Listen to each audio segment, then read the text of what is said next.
And you're going to find fairly quickly whether or not they want you to engage in that group.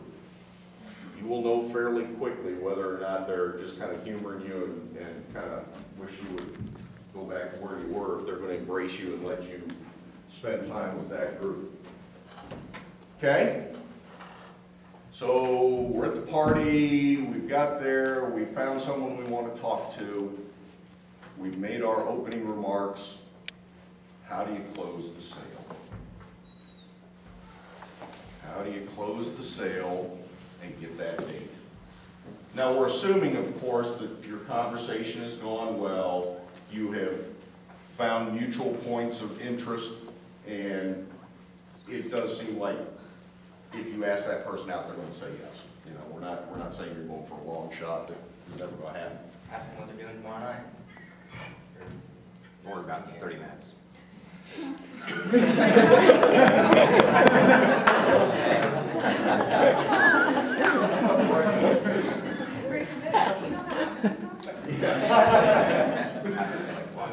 Okay, now I got to re-cage what he said. Ask them what they're doing tomorrow. What's the benefit in it for them if you ask them that question? They can get out of it. That's all you. Their answer, you're giving them the choice to, you're giving bait. Okay. They can And if they say nothing? have fun. Bye. Move on. No, they say, I'm not doing anything tomorrow. You can suggest I'm sorry? suggest an activity that you're doing. Oh, well, I know this other party tomorrow, you should come.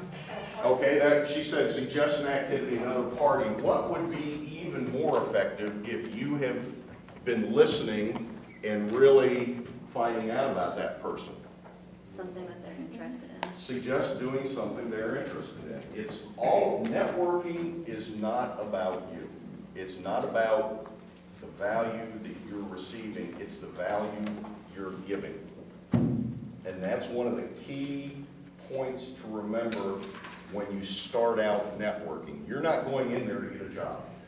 You're not going in there to find someone to invest in your startup. You're going in there to find mutually beneficial relationships where you are upfront the giver.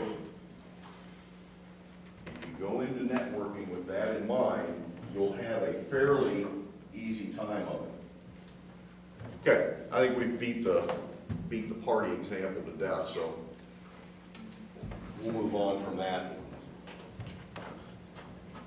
Remember, I almost forgot, gave away a couple things up here. I got one other thing that I'm going to raffle off later, and what it is, and we're going to talk about these, business cards.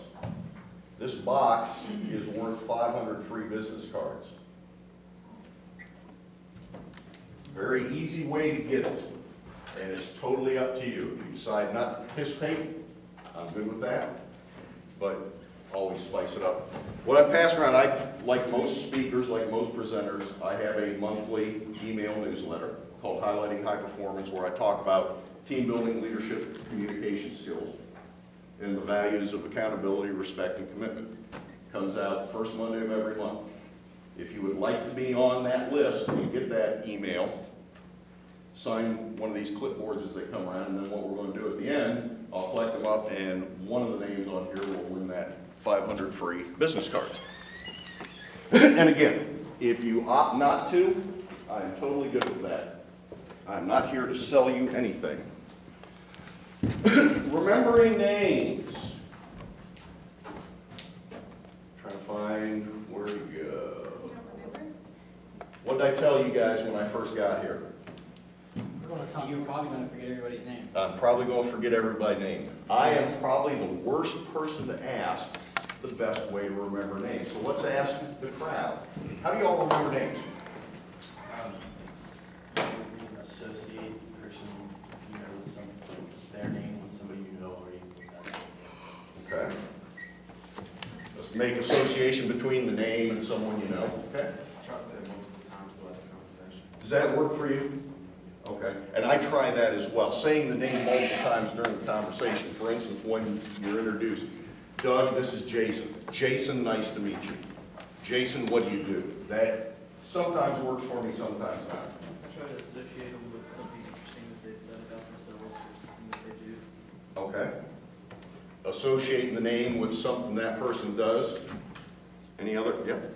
It doesn't always work, but if they have a name similar to yours, I just met someone that has the name Kayla and mine's Kyla, so it's easy to remember her I name. would get confused. I'd start calling myself the wrong name. There's another way, and it's something I talked to some of the leadership here. Most networking events that are truly networking events, you have name tags. I was honestly somewhat surprised that this group didn't have name tags, because you have people from all different organizations. Let me give you one tip on name tags. Whether it's the sticky kind or the kind that clips on, put it on your right side. Put it on the right side of what you're wearing. Who wants to take a guess why? Handshake. I heard it a couple places. Basically, when I go up to shake your hand, I'm going to be naturally drawn to the right side of your clothing. So always put your name tag over on the right side.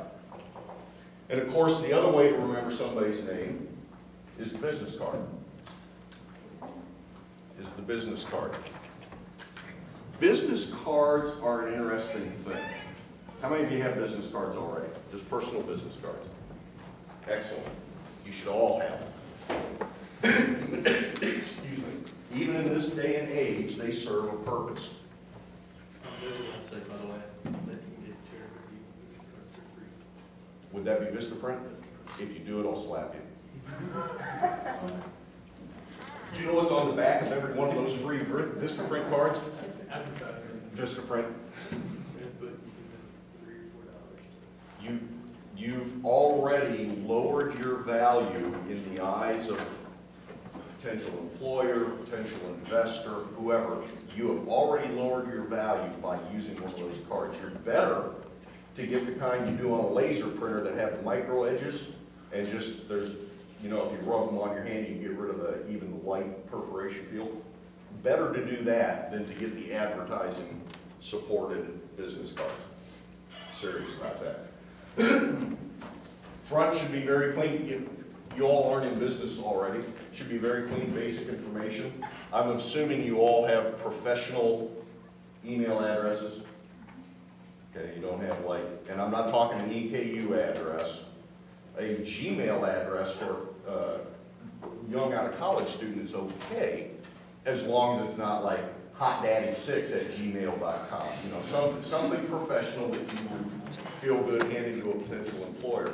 But you need to have that, and that's what should be on your business card. Your name, address, phone number, email address. If you want to add things like Twitter, Facebook, all that, what a lot of folks are going to now is putting them on the back of the business card.